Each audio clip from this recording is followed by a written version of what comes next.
Okay, so today's lecture will be a brief survey of compact operators.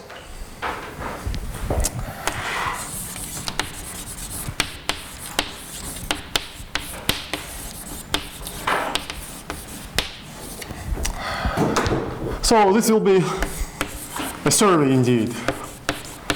So in most cases I will not give you the proofs or the main results. And a more detailed exposition of this theory will be given in our next course in operator theory in spring term. So let's begin with a definition. Suppose that x and y are Banach spaces.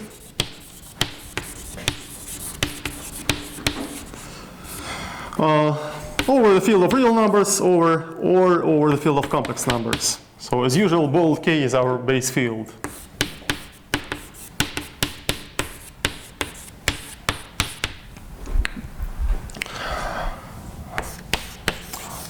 We say that a linear operator T from x to y is compact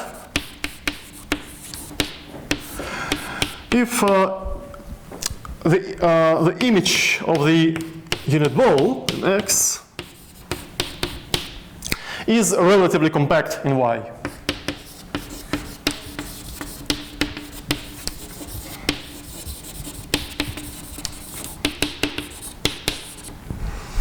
Relatively compact means that the closure of this set is compact.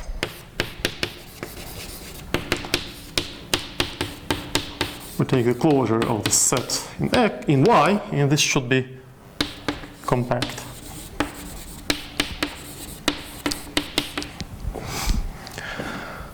A few words about history of this notion. Compact operators were essentially introduced by Hilbert and Schmidt in the very beginning of the 20th century.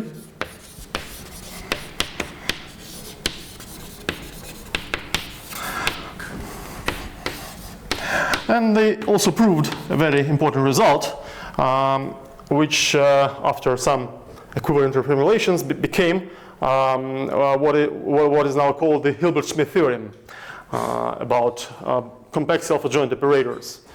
So I agree with the exact statement at the end of today's lecture.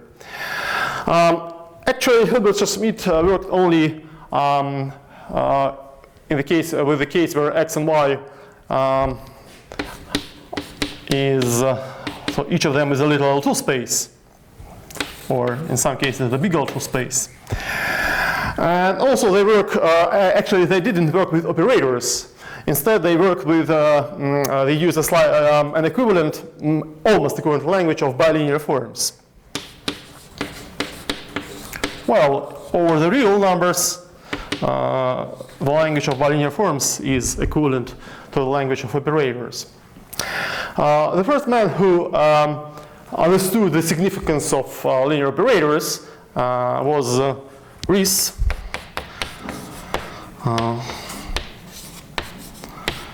So his first paper on the subject was written in 1913. He also worked with a case where x and y are the little space. And his original definition of a compact linear operator was different. It was based on the notion of weak convergence.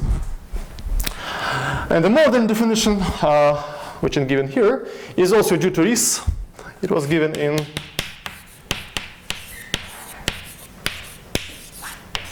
1918.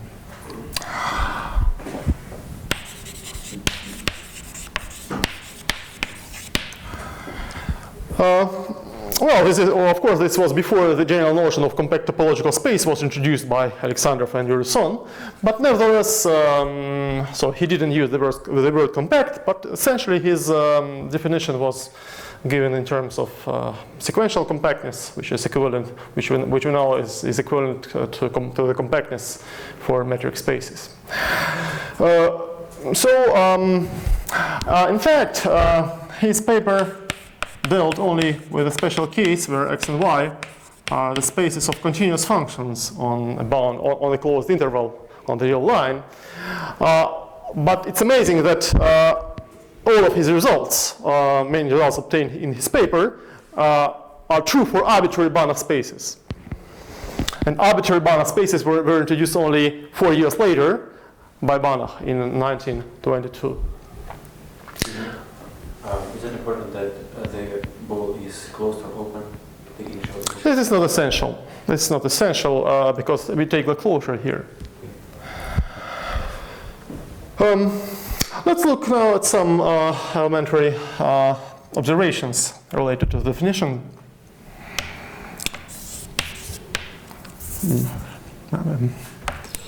Examples or observations.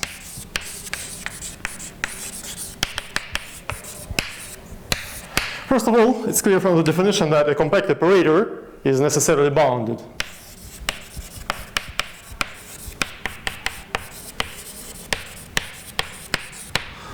Well, because a linear operator is bounded if and only if this set is bounded.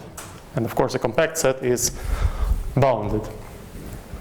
Also, it's easily seen from the definition that a linear operator T is compact if and only if it takes bounded sets in X to relatively compact sets in Y.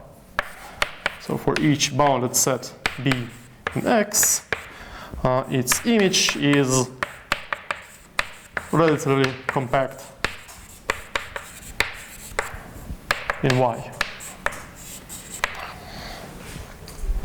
If this holds for the unit ball, doesn't matter, it can be a closed ball or the open ball, then it holds for each bounded set for the simple reason that a subset of a relatively compact set is relatively compact.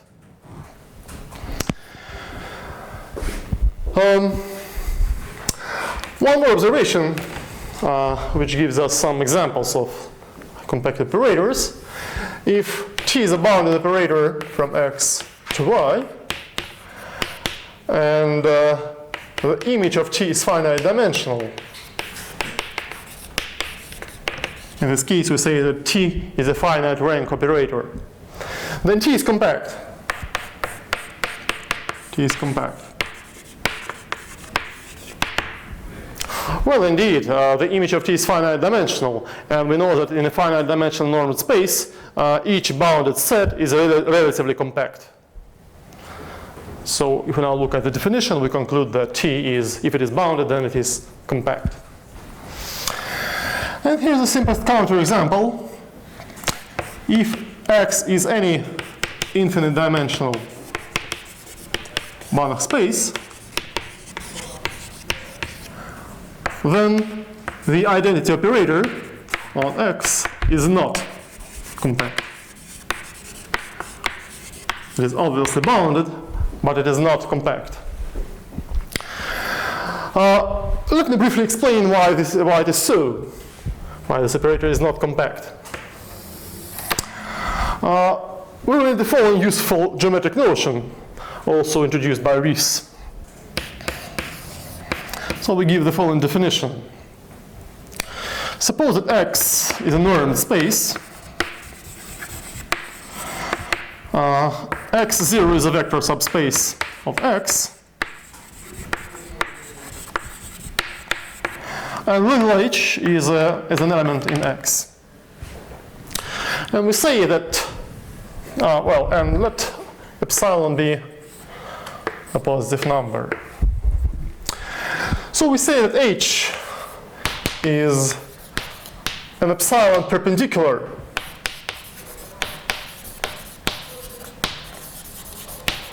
to X0. So, and we will use the following abbreviation. If the norm of H equals 1, and if the distance between H and X0 is greater than or equal to 1 minus epsilon. In other words, this distance is almost 1. it's certainly less than or equal to 1 because the norm of h is 1. But it is almost 1.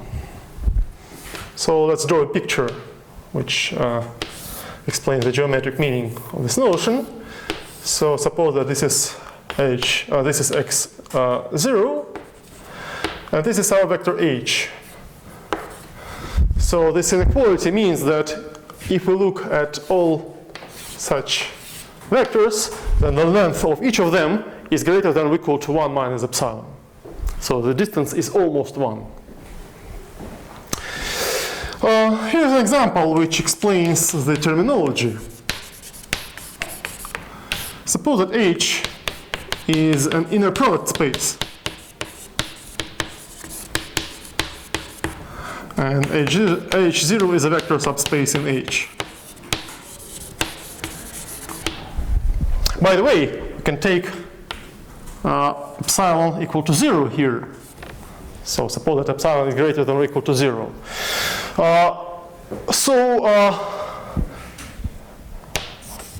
Let's look at the following property. Little h is 0 perpendicular to H0. So what does that mean? Well, this means that the norm of h is 1, and this distance is also 1. So in other words, this means that the norm of h is 1, and the 0 element is the nearest point. The nearest point in H0 to little h. And we know from our general theory of inner product spaces that this property is equivalent to the fact that h is orthogonal to H0.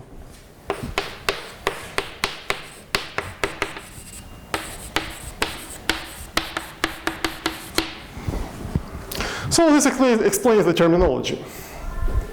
This explains why such elements are called epsilon perpendiculars. And we also know from the general theory of Hilbert spaces that if H is a Hilbert space and H0 is a proper closed subspace of H, then such a zero perpendicular always exists. Such a vector H exists. In other words, the orthogonal complement is non-trivial. What is important is that if we take an arbitrary normed or Banach space and the closed vector subspace x0, it can happen that there is no zero perpendicular. So this is a warning. If X is a Banach space and x0 is a closed vector subspace of X,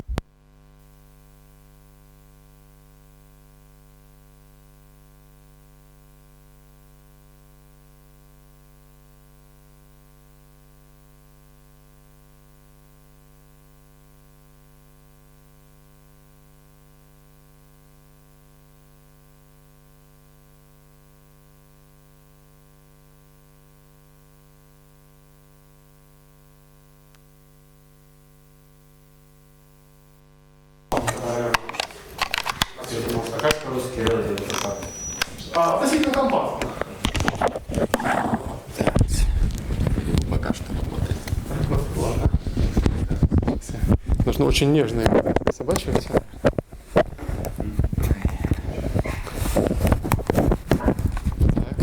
зелененький.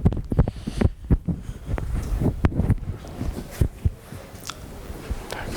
опа.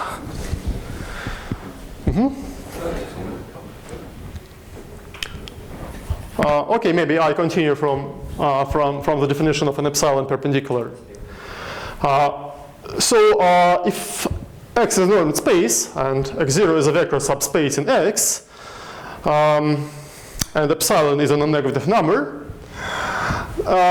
we take a vector little h in X, and we say that h is an epsilon perpendicular to x0 if the norm of h is 1, and if the distance between h and x0 is greater than or equal to 1 minus epsilon. And this picture explains the geometric meaning of this definition. So if this is our vector h, then all vectors of this form have length greater than or equal to 1 minus epsilon. Now this example explains the terminology. If H is an inner product space and H0 is a vector subspace in H, then little h is an epsilon perpendicular, is a zero perpendicular to H0, even only if the norm of H is 1, and this distance is also 1. So in other words, this means that the zero vector is the nearest point in H0 to our vector little h. And we know that 0 is the nearest point if and only if little h is orthogonal to H0. So this example explains why an epsilon perpendicular is so called. And we also know from the general theory of Hilbert spaces that if H is a Hilbert space, and if H0 is a closed proper vector subspace of H, then a zero perpendicular always exists. In the general case, however, this is not true. So if X is a Banach space and X0 is a closed proper vector subspace of X, then in general there is no, it can happen that there is no zero perpendicular. In general,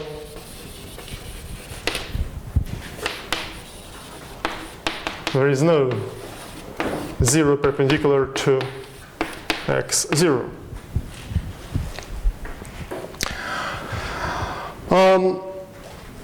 An important fact that if you take a positive epsilon, then an epsilon perpendicular always exists. This is the so-called Riesz lemma.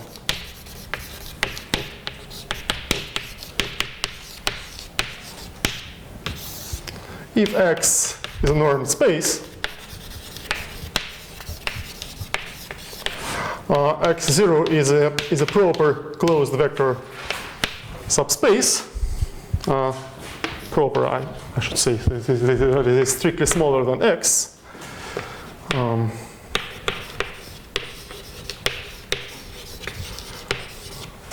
Then, for each positive epsilon, there exists an epsilon perpendicular to H0 in X. This result is very simple, but is very important. So let me give you an idea of the proof, because it is indeed very elementary.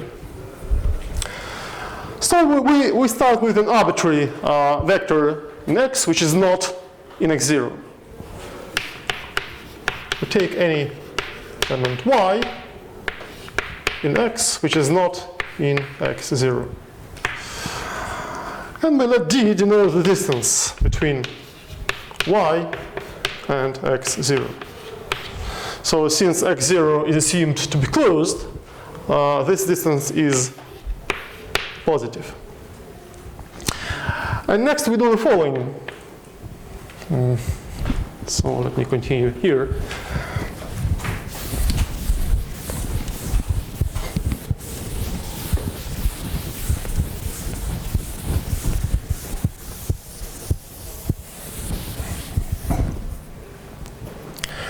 So we do the following. This is our vector y.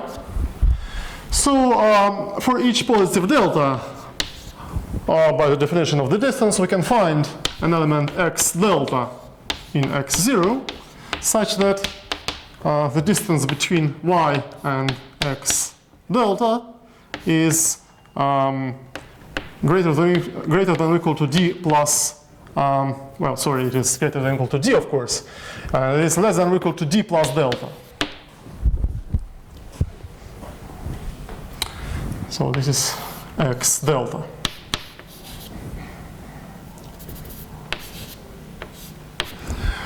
And then we do the following. We take this vector, we normalize this vector, that is, we divide it by its norm, and this is a good candidate for an epsilon perpendicular, just for geometric reasons. So we let H delta denote the following vector.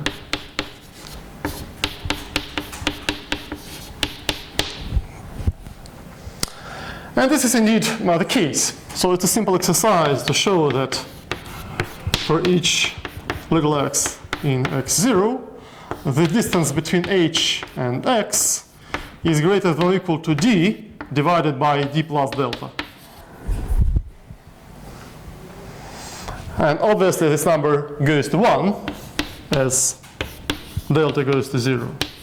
So if delta is small enough, then this distance will be greater than or equal to 1 minus epsilon. And so this little h is an epsilon perpendicular to x0.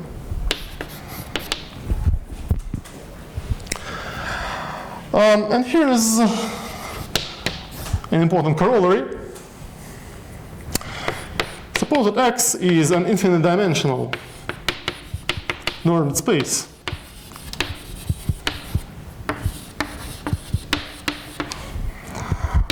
Then the unit sphere in X is not compact.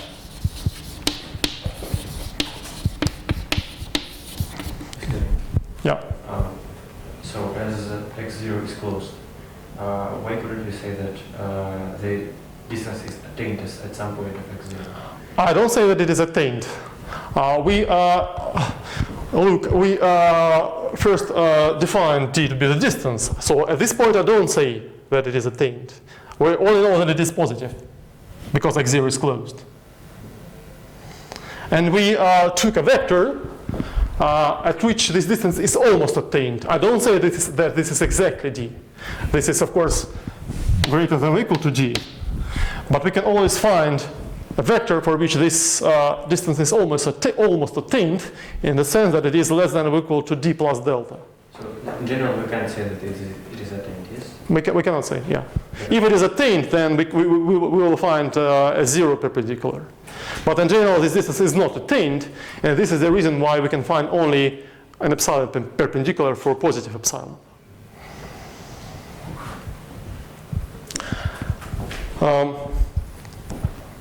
By the way, the simplest example to construct such space x0 for which there is no zero perpendicular is to take the kernel of a linear functional which doesn't attain its norm on the unit sphere. This is an exercise. So if x0 is the kernel of such a functional, then there is no zero perpendicular.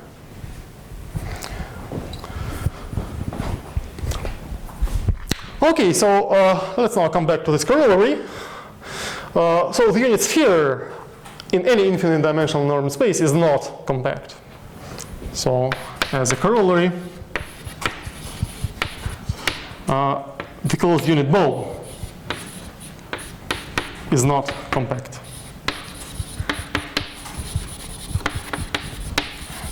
And this explains why the identity operator is not compact.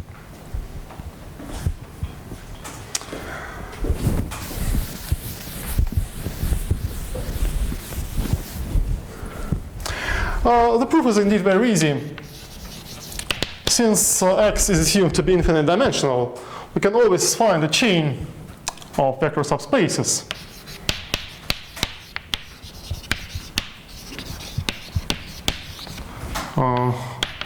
X0, X1, and so on, such that the dimension of each xn equals n.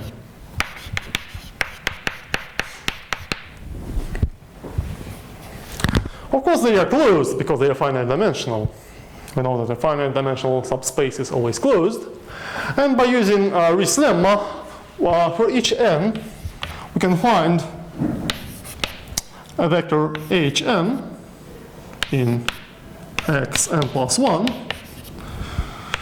such that hn is 1/2 perpendicular to xn.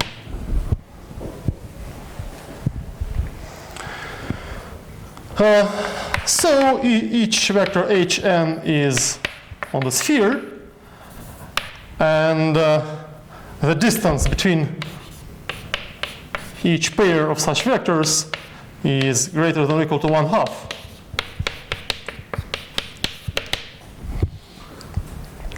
Just by construction, if I is not equal to j, then one of them is smaller. For example, I is smaller than j, and by the definition of an epsilon perpendicular, we see that this distance is greater than or equal to 1/2. This completes the proof, because a compact metric space can never contain such a sequence. So the sphere is not compact, and as a consequence, the ball is not compact. So this explains why the identity operator on an infinite dimensional Banach space is not compact.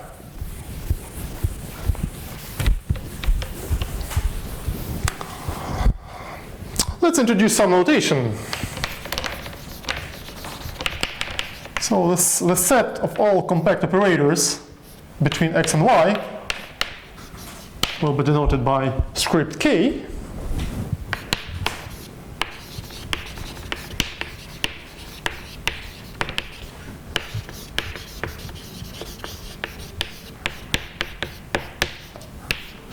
And if y equals x, then we use the abbreviation k of x. So k of x is the set of operators, of compact operators from x to itself. The following proposition gives some elementary properties of compact operators. First of all, I claim that the set is not just a set, but this is a closed vector subspace. K of xy is a closed vector subspace in the space of all bounded operators from x to y. Second, if we have two operators, two bounded operators, say t from x to y and s from y to z, and if at least one of them is compact, if either s or t is compact, then so is their composition, st. So the composition of a bounded operator and a compact operator is always compact.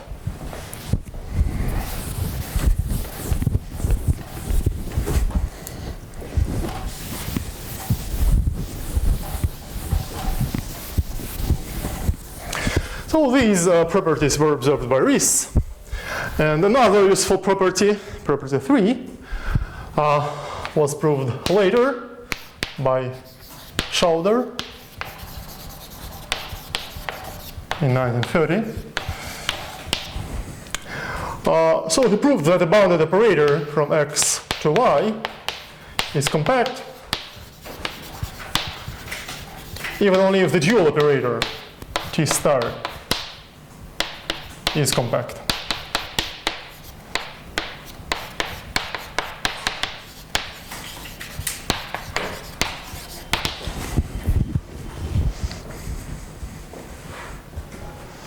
So Rees was unable to prove this result for the simple reason that dual spaces were not invented in those times, in 1918. As for 1 and 2, these results are quite simple exercises.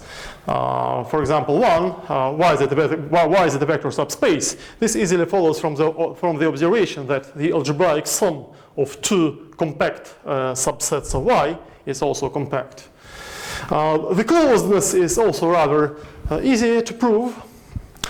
And property 2 follows from the fact that the continuous image of a compact set is compact, and that so this implies that if T is compact, then ST is compact, and if, for example, S is compact, then well, T takes the unit ball to a bounded set, and S takes this bounded set to a relatively compact subset of Z. So this explains part 2. Part 3 is not very easy, so I omit the proof for time reasons. Okay, here are some corollaries of this result. Corollary 1. K of x, the space of compact operators from x to itself, is a closed two-sided ideal in the algebra of bounded operators on x. So it is closed by property 1, and it is a two-sided ideal by properties 1 and 2. It is interesting that in some cases this is the only non-trivial proper to closed two-sided ideal. For example, it can be shown, this is not very easy, but it is true that if X is an infinite dimensional separable Hilbert space, then this is the only non-trivial proper closed two-sided ideal of B of X. And the same is true for some other classical Banach spaces. To formulate the second corollary, let's introduce some more notation. Let's denote by f of xy the space of all bounded finite rank operators between x and y.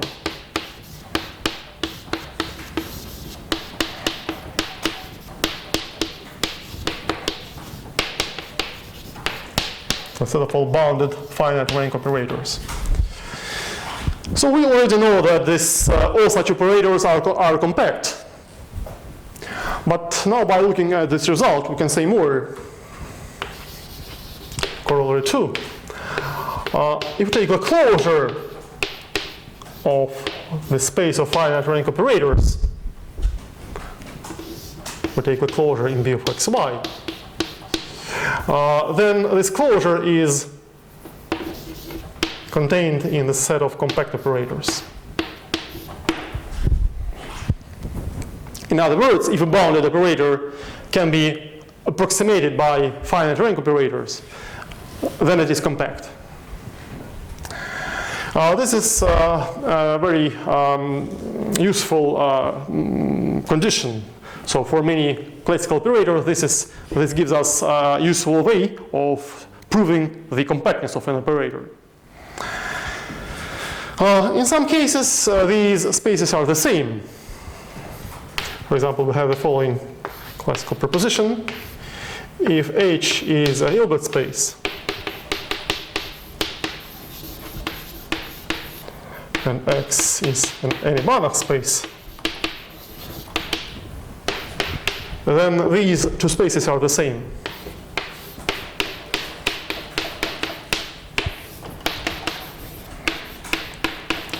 In other words, each compact operator from X to H can be approximated by finite rank operators. Well, the actual question is this true for any pair of Banach spaces? Maybe these two spaces are always the same. This turned out to be a difficult problem. It was first explicitly stated by Hildebrand in 1931, and it was given the name of approximation problem. And the first man the terminology is the following. To say that a Banach space Y has the approximation property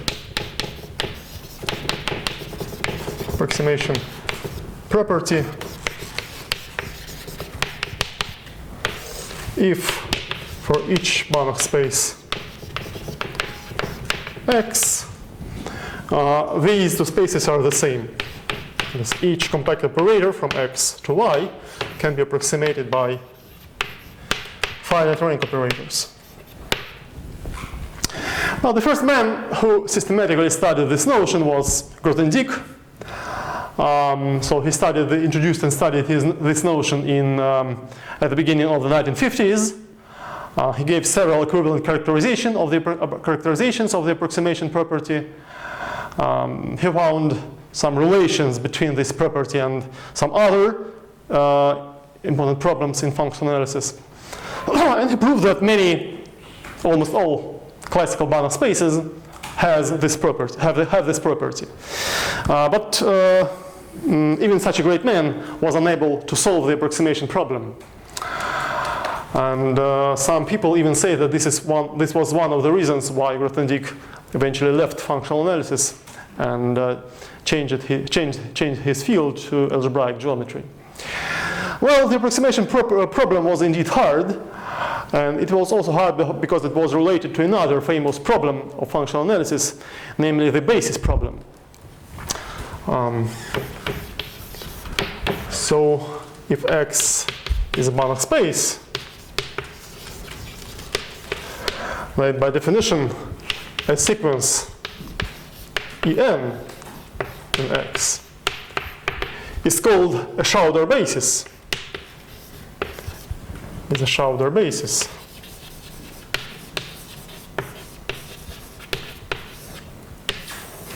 If each vector in X can be uniquely represented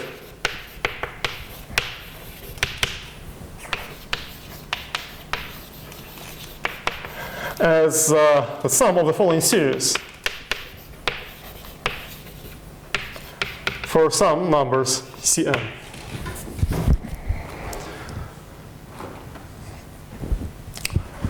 So this definition was introduced by Schauder, and which is indeed very natural.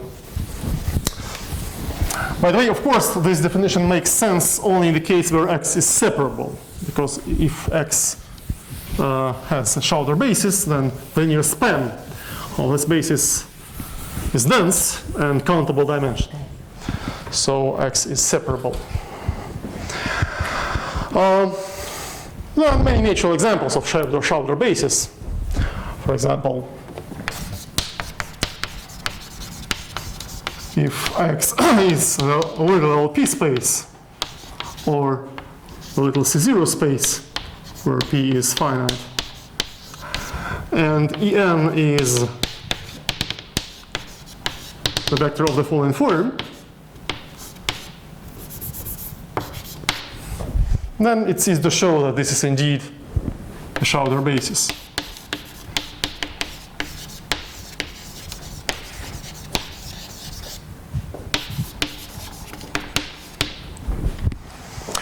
Another simple example is any orthonormal basis in a separable Hilbert space. And what about P equals infinity? Linear infinity is not separable. So there is no, again, I'd like to stress that this notion makes sense only for separable spaces, because the linear span of the sequence should be dense in X. So any orthonormal basis of a separable Hilbert space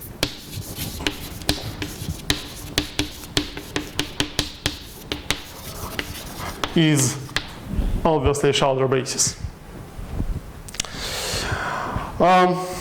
If you take, for example, the big P space, then there is a result by Marcel Ruiz, who was a brother of Friedrich Ries, that the trigonometric system is a basis in the big P space if P is bigger than 1. This is not true for L1, but in the big L1 space on the interval there is another famous Schauder basis, namely the so-called Haar system. If you take the space, for example, of continuous functions on the closed interval, there is a so-called Faber-Schauder basis consisting of piecewise linear functions. All classical Banach spaces have Schauder basis. And this led Banach to the following problem.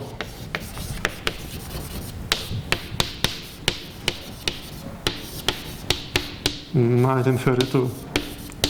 Is every separable Banach space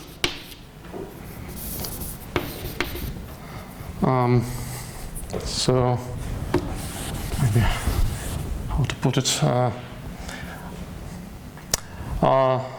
is it true that every separable Banach space has a basis?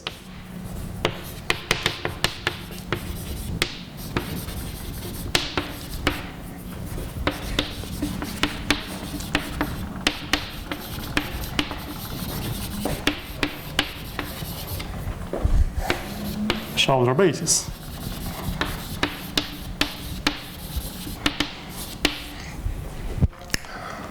Well, how is this related to the approximation problem? It's an old result, also probably due to Banach, that if a Schauder basis exists, then this space has the approximation property.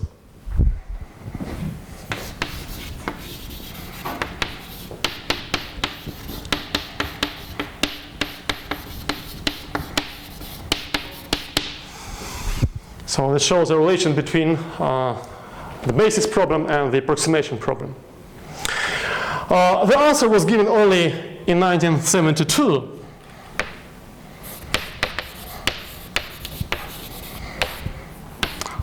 It was given by Per and Flo, an American mathematician of Swedish origin. He constructed a separable Banach space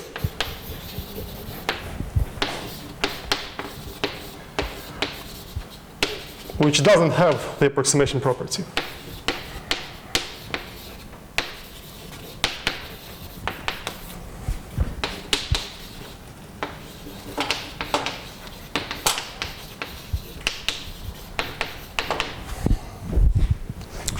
And in particular, this implies that the space doesn't have a basis.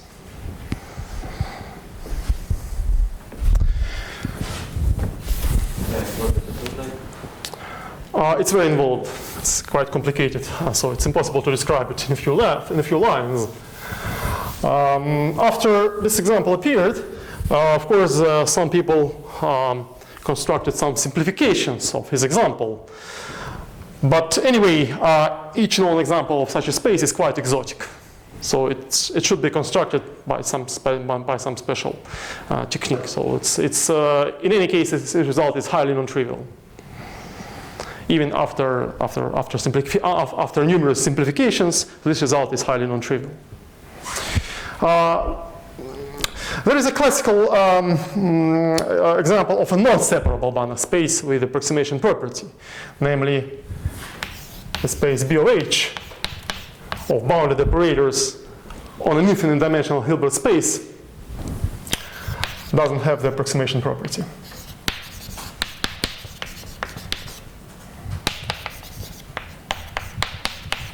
This was proved by Shankovsky.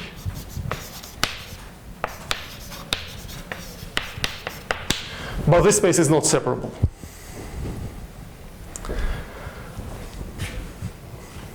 This was somewhere 1980s.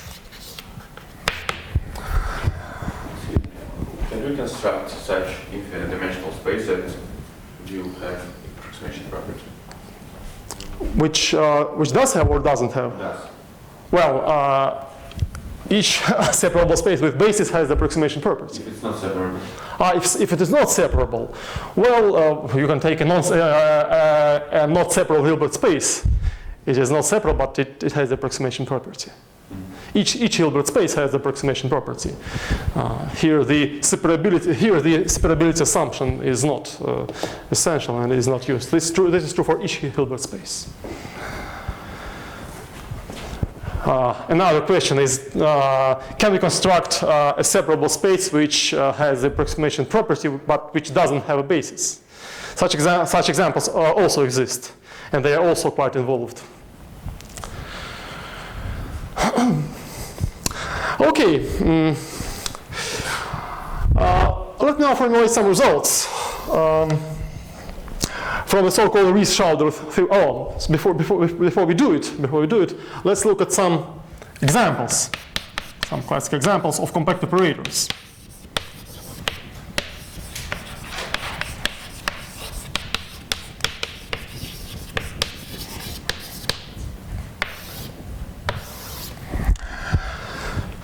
Example 1.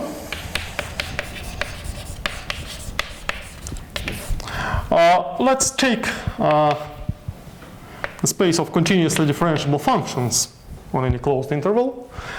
And let's look at the inclusion of the space into the space of continuous functions.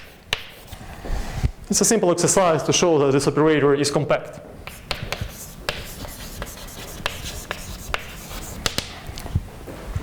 This can be deduced from the Arcelor-Ascoli theorem.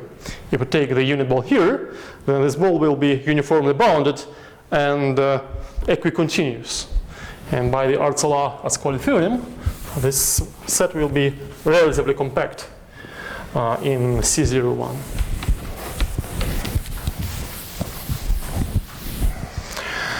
Example 2.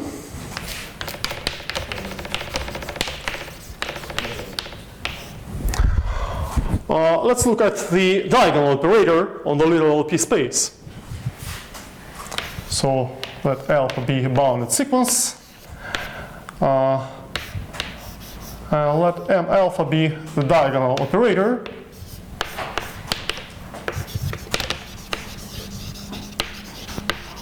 Where X, big X, is either a literal P space or a little C0 space.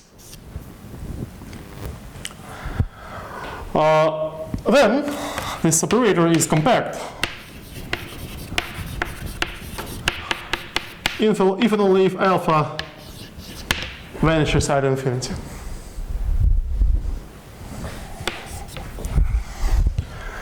Now here's a brief explanation. If it vanishes at infinity, if alpha sits in C0, then alpha can be approximated by finite sequences. This implies that M alpha can be approximated by finite rank operators. And we know that an operator which can be approximated by finite rank operators is compact. And conversely, if alpha is not in C0, then it can be shown that the image of the unit ball contains a unit sphere of some infinite dimensional subspace in X. And so such an operator is not compact. Example 3.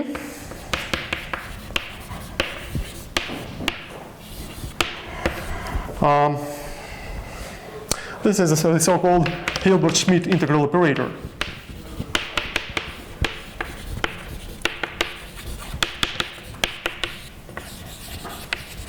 Hilbert-Schmidt integral operator. So we take any measure of space.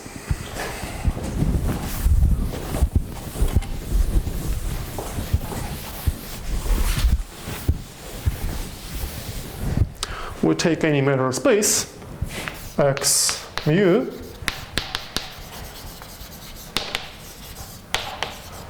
we take a square integrable function k on the square on X cross X,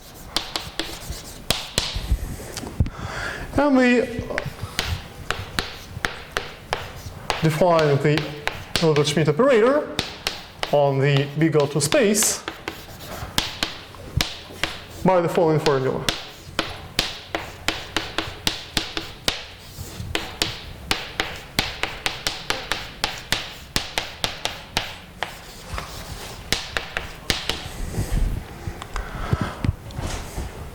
I claim that this operator is compact.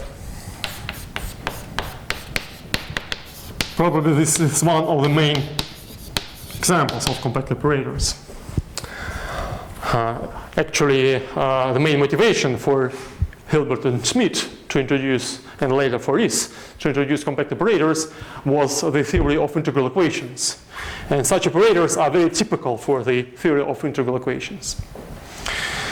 So here the idea of the proof is to take the function k and to approximate it by finite sums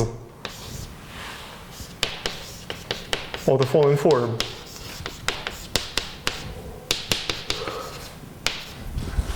So if we take a function k of this form, then it is immediate that the respective operator tk will be a finite rank operator. So the image will be finite dimensional. And so it will be compact. And if we now approximate an arbitrary square integral function k by such a finite sum, then the resulting operator tk is approximated by finite rank operators. And this is the reason why this operator is compact. Another example of the same kind is the integral operator on the space of continuous functions. If k is a continuous function of a square, AB cross AB, and if we look at the integral operator tk on the space of continuous functions, C of AB, so it is given by the same formula. The measure mu is now the usual Lebesgue measure, of course. And this operator is also compact.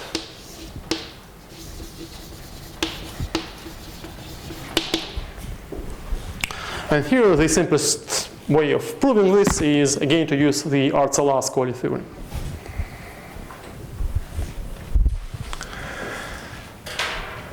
Okay, these are the basic examples of compact operators. Now let me formulate some results from the so-called Riess-Schauder theory.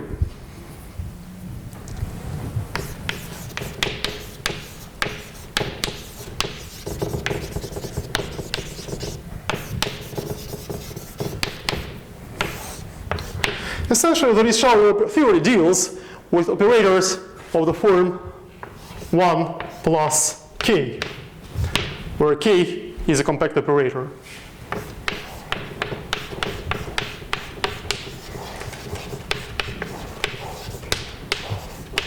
So these are the main objects of this theory. This theory essentially was created by mostly by Riess in the same paper where he introduced compact operators. It was in 1918. In fact, this paper is one of the absolute highlights of functional analysis. It was translated into many languages, also to Russian, so you can easily find Russian translation on MathNet site. And essentially his paper contained almost all essential results about compact operators, which are now included in any course, in any standard course of functional analysis. Here is the first part of the Riess-Schauder theorem. Yes, the following theorem is due to Riess.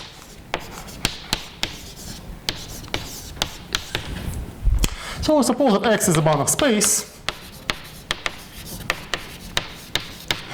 and let T be a bounded operator on X of the following form. So it is the identity operator plus a compact operator. Then this operator has the following properties. First of all, the kernel of T is finite dimensional. The image of T is closed in X, and it has finite codimension in X.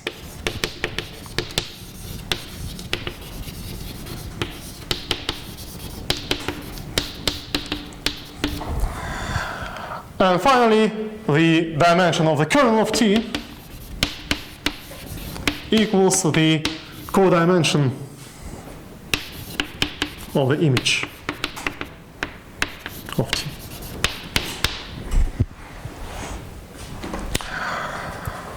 So in modern language, all these properties mean that T is a Fredholm operator of index 0. But today I'm not going to speak about Fredholm operators. This is a different story, and again, the basics of Fredholm operators will be discussed in our next course in operator theory. Property 2, this is a so-called Riesz decomposition.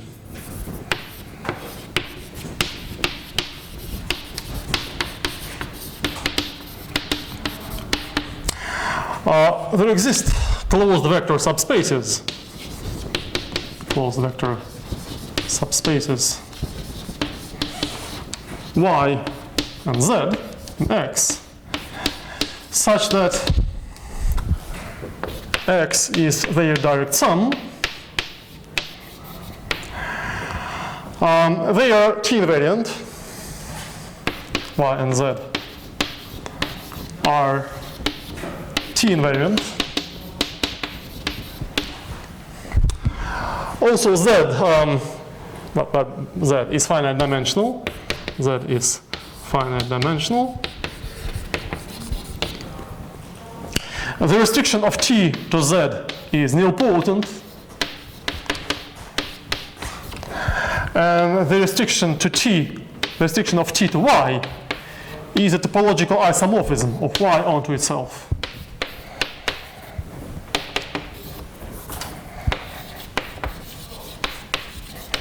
Topological isomorphism. So in some sense, this decomposition tells us that each operator of this form, 1 plus a compact operator, is essentially a direct sum of two pieces, namely of a nilpotent operator on a finite dimensional space and of a topological isomorphism. So such operators are very close to isomorphisms.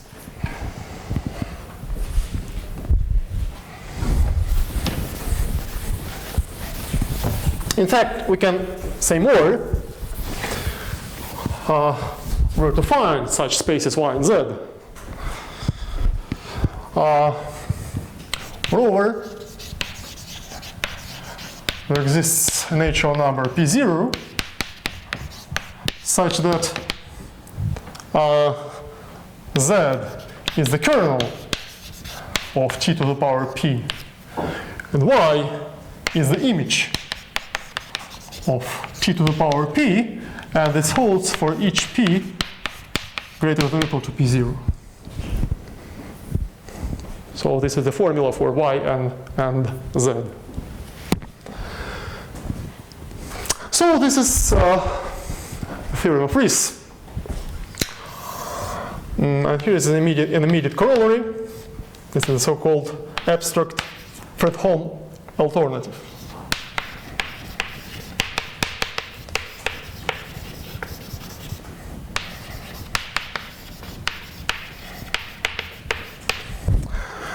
If T is an operator of this form,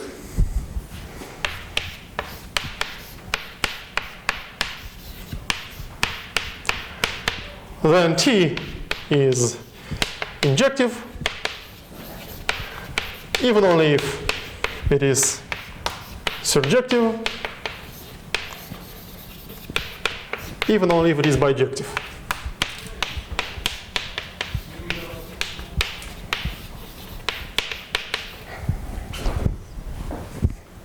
This is immediate from the first part of Riesz theorem because, well, we know that the kernel, the dimension of the kernel equals the codimension of the image. So if T is injective, then because of this formula, it will be surjective.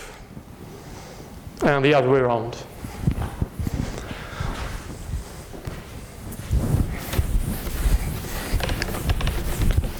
A useful addition to Riesz theorem was given by Schauder in 1930.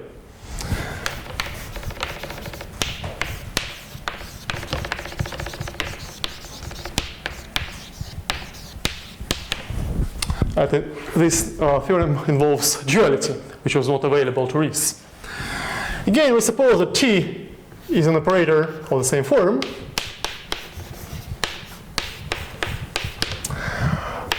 Then we have the following results. The kernel of T and the kernel of T star of the dual operator are both finite dimensional, and their dimension is the same. They have the same dimension. Second, the image of T equals the pre-annihilator of the kernel of T star of the dual operator. And finally, or dually, the image of T star equals the annihilator of the kernel of T.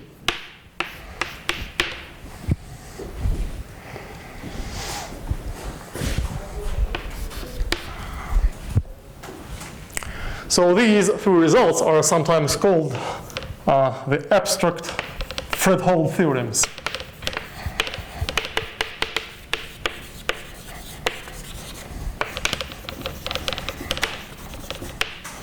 The reason is that now the classical Fredholm theorems, which were proved by Fredholm at the very beginning of the 20th century, they were theorems about integral equations.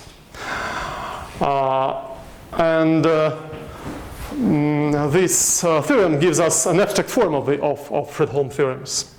So if we substitute here an operator of this form, or an operator, or better, an operator of this form, the integral operator on the space of continuous functions, what we get are the classical Fredholm theorems about integral equations.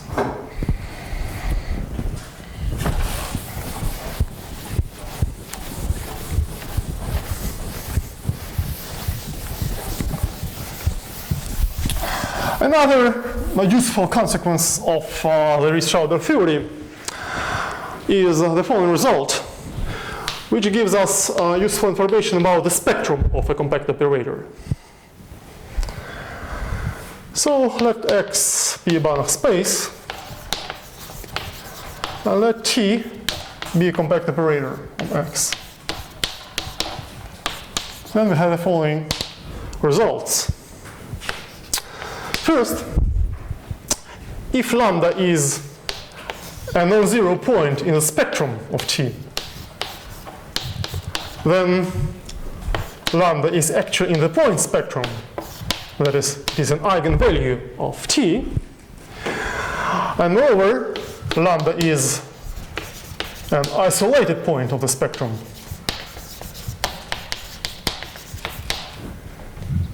An isolated point on the spectrum. And it has a finite multiplicity. That is, the dimension of the respective eigenspace is finite.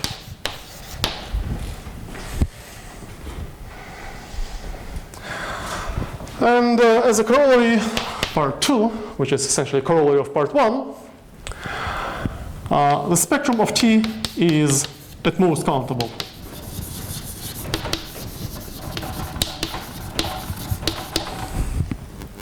This already follows from the fact that all non-zero points of the spectrum are isolated.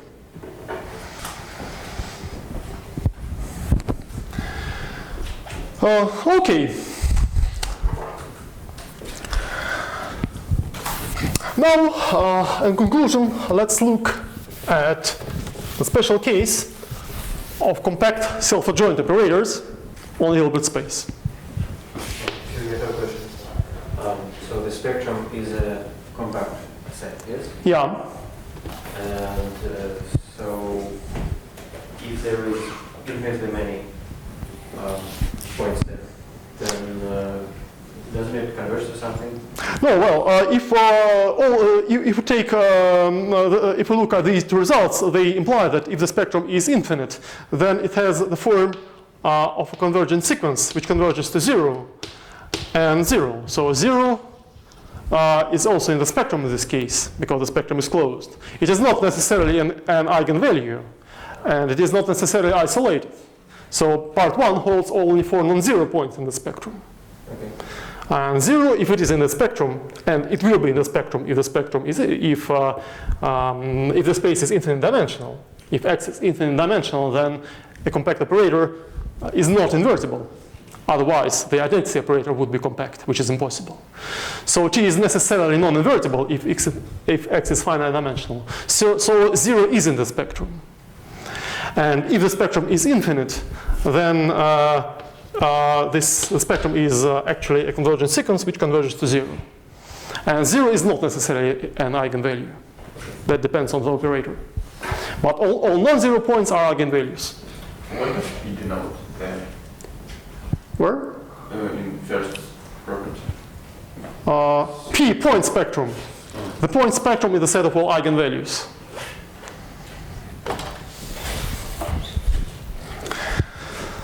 Okay.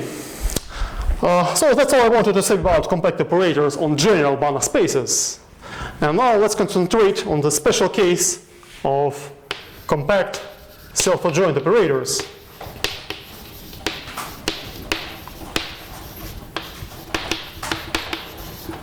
Compact self-adjoint operators on the Hilbert space.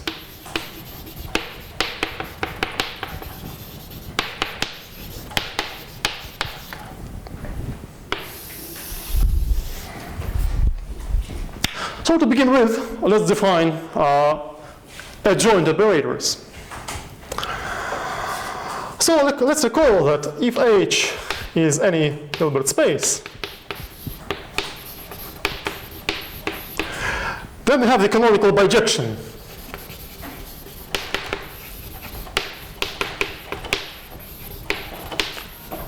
Between bijection R, between H and the dual space H star, which takes each element little y in H to the following linear function on H. This is the Riesz representation theorem. Okay, suppose now we have two Hilbert spaces, H1 and H2.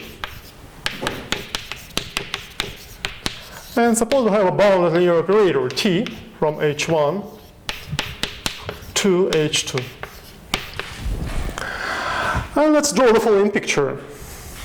First of all, we consider the dual operator, which acts from H2 star to H1 star. This is T star. And we also have the canonical bijections between the spaces and their duals. R2 and R1. So since they are bijections, actually they are isometric interlinear bijections, we can do the following. We can compose R2, T star, and R1 inverse. So we get a well-defined map from H2 to H1 given by this diagram. So let's denote it by T plus.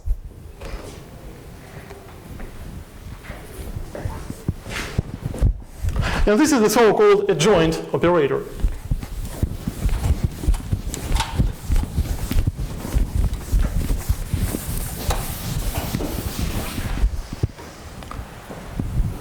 So we define the adjoint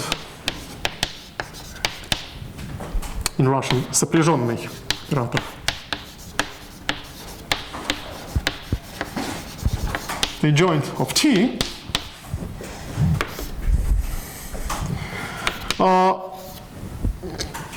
by using that diagram. So this is the operator T plus, which is R2 inverse, T star, R1.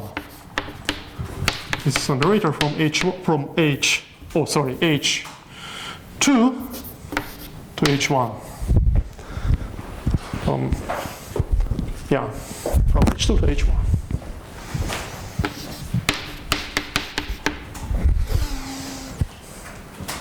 So what can we say about this operator? Let's observe that this operator, this is a bounded linear operator from H2 to H1, And the norm of the adjoint operator equals the norm of T.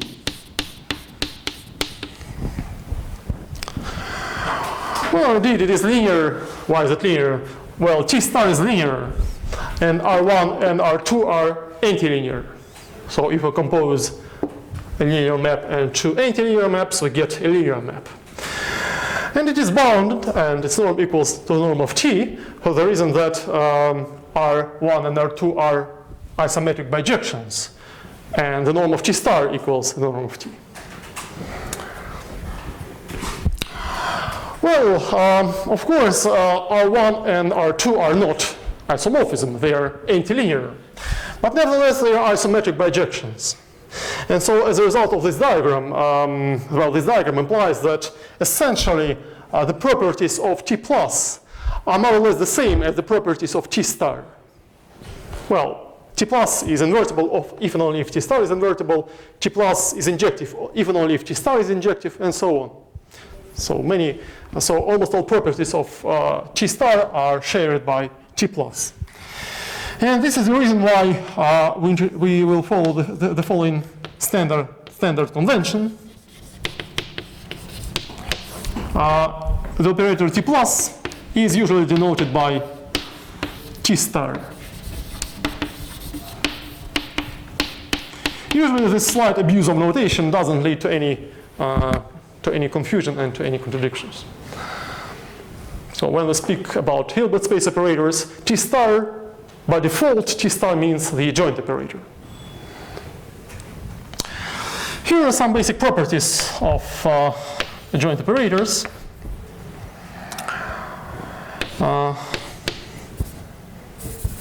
So let T be a bounded operator between Hilbert spaces H1 and H2. First of all, T double star equals T. This easily follows from the definition. The operation of taking the star is antilinear. So if you take a linear combination of S and T, the result will be, and take the star, then the result will be lambda bar S star plus mu bar T star, where S is also an operator from H1 to H2, and lambda and mu are complex numbers. This is different from the respective property of dual operators. So the operation of taking the dual operator is linear, and the operation of taking the adjoint operator is antilinear. Property 3. Well, let me repeat this once again. The norm of the adjoint operator equals the norm of T. And finally, property 4 is the so-called C star property. And this is the following identity. The norm of T star T equals the norm of T squared.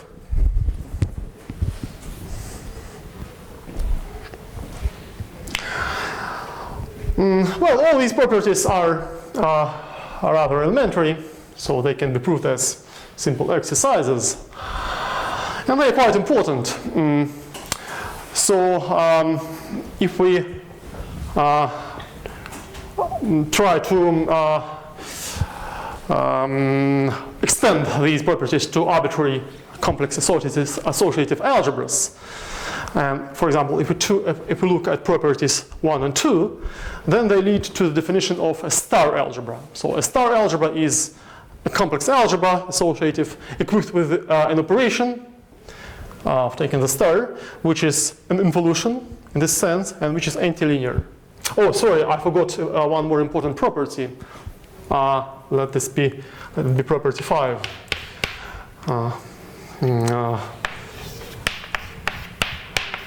This operation is an anti-homomorphism. So if T acts from H1 to H2, and say S acts from H2 to H3, then we have this identity. So an algebra is called a star algebra if it is equipped with an operation which satisfies conditions 1, 2, and 5. If this algebra is also equipped with a norm, which makes it into a Banach algebra, then it is called a Banach star algebra if condition 3 is also satisfied.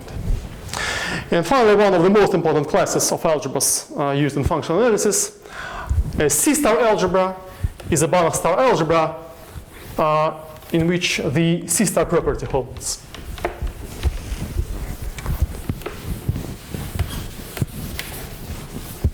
So the theory of C-star algebras is one of the most attractive and deep algebraic fields of functional analysis, which has numerous relations to geometry, topology, dynamics, quantum physics, and many other fields.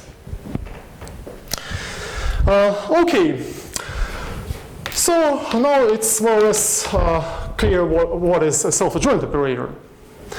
If H in the Hilbert space, then the bounded linear operator T is self-adjoint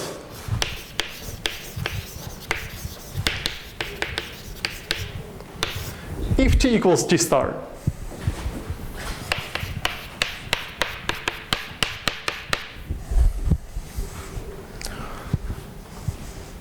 So equivalently,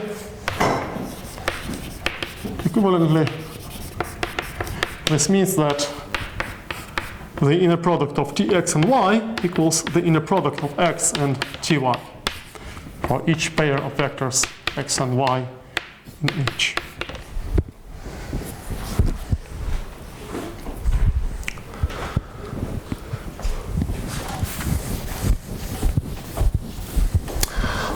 You probably know from your linear algebra course that if I have a finite dimensional Hilbert space, then each self-adjoint operator, by the way, such operators are also sometimes called Hermitian.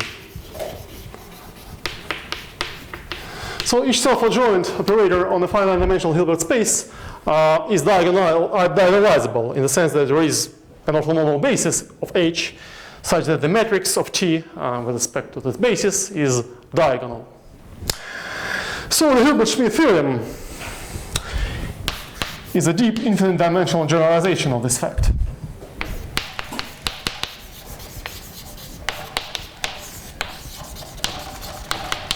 So the original statement was given in terms of bilinear forms, but later it was translated, probably by Riss, to the setting of linear operators. So let H be a Hilbert space, and let T be a compact self-adjoint operator on H.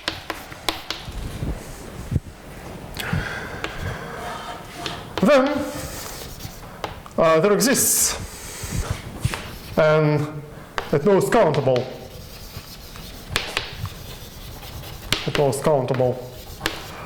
orthonormal family EI in H. So it is at most countable, and so the index set I is either the set of natural numbers or the finite set of integers from 1 to n. Oh, by the way, it is also possible that I is empty. This corresponds to the case of the zero operator. So there is at most countable orthonormal family such that the following properties hold. First of all, each vector EI is an eigenvector for T, corresponding to a real non-zero eigenvalue, or some non-zero real number lambda I.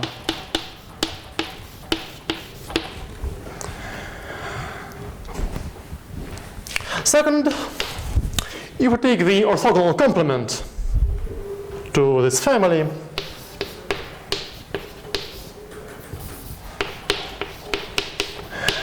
then the orthogonal complement is precisely the kernel of T.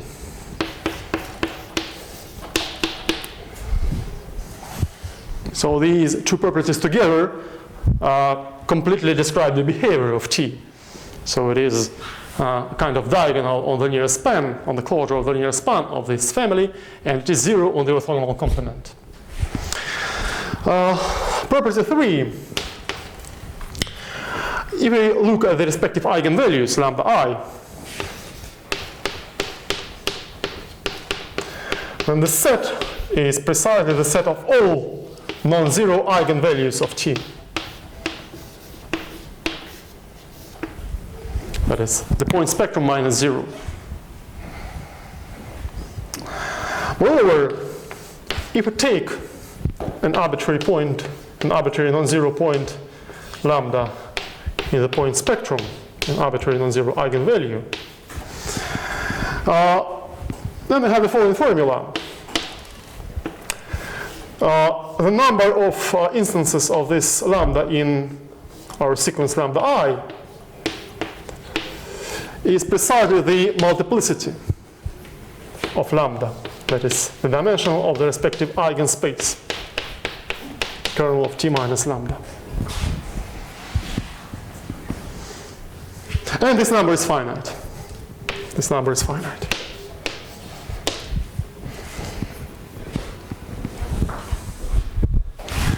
And finally, property 5.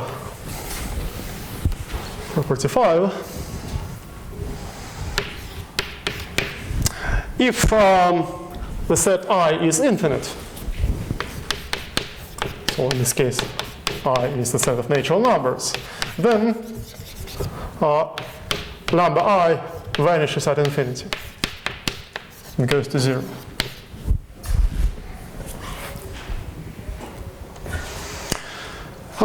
So in some sense, this result completely describes the structure of complex self-adjoint operators on the Hilbert space.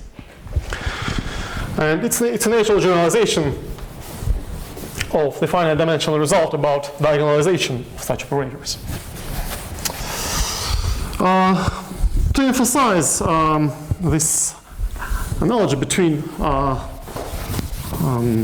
this analogy with the finite dimensional linear algebra, let's give one more almost equivalent form of this result, theorem prime. So again, H is the Hilbert space, and T is a compact self-adjoint operator on H.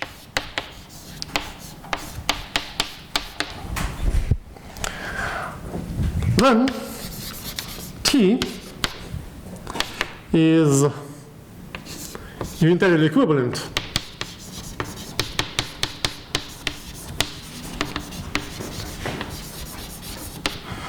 to an operator of the following form: alpha plus 0, which acts on the direct sum of two Hilbert spaces, H1, H0 and H1, where H0 is either the little L2 space or the finite dimensional Hilbert space Cm. And H1 is any Hilbert space.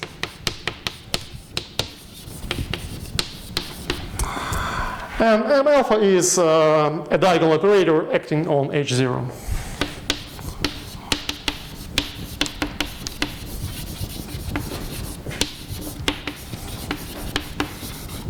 On H0.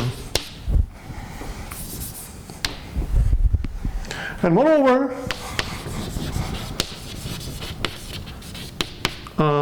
each lambda I is real, is non-zero, and if H0 is infinite dimensional, then alpha I goes to 0 at infinity. Well, essentially, this is an equivalent form of the Hilbert-Smith theorem. If we try to write this in the coordinate form, this implies that T has kind of matrix representation. So this block is a diagonal matrix. This is an infinite matrix, but it is diagonal. And here we have zeros. So these two blocks are zero because H0 and H1 are invariant. This is the diagonal operator M alpha, and this is the zero operator on an arbitrary Hilbert space H1. Finally, I didn't explain what is unitarily equivalent, but the definition is more or less immediate. You take two operators on different Hilbert spaces, so they are unitarily equivalent if there is a unitary isomorphism between these spaces such that the corresponding diagram commutes. So some time ago we defined similar operators and isometrically equivalent operators, and this is a natural analog for these notions, which works for operators on Hilbert spaces. A special case corollary. If T is a compact self-adjoint operator on a separable Hilbert space, so H is a separable infinite dimensional Hilbert space, then T is unitarily equivalent to a diagonal operator on the literal two space.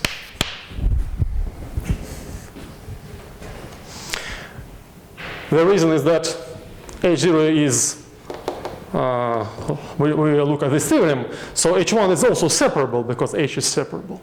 So H1 is also isomorphic to the literal two space, or to the finite dimensional space Cm. So we can take a basis, we can take the respective basis in H0, we can take any orthonormal basis in H1, we can take their union, and this leads to this corollary.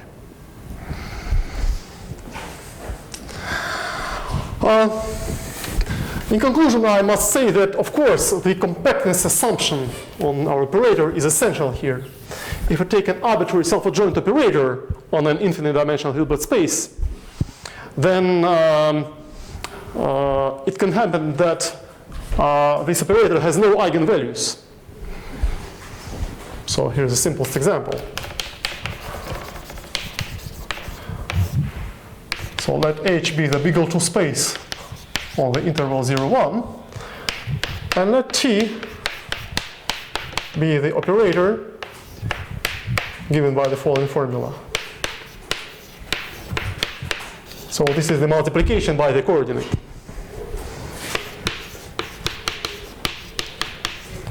Then T is a bounded self-adjoint operator on H. But the point spectrum is empty. The point spectrum is empty. In fact, this is a special case of general result which was discussed in the previous lecture about multiplication operators. The point spectrum is empty. So, of course, this result doesn't apply and it fails. There is no such eigenvalues lambda. Fortunately, there is a suitable modification of the Hilbert-Smith theorem, which holds for each bounded self-adjoint operator on any Hilbert space. And this is the so-called spectral theorem, which is one of the most fundamental results of classical functional analysis. The spectral theorem is quite non-trivial, but we will discuss it in our next course on operator theorem in spring. And that's all I wanted to tell you about compact operators. And this is the end of our course. Thank you.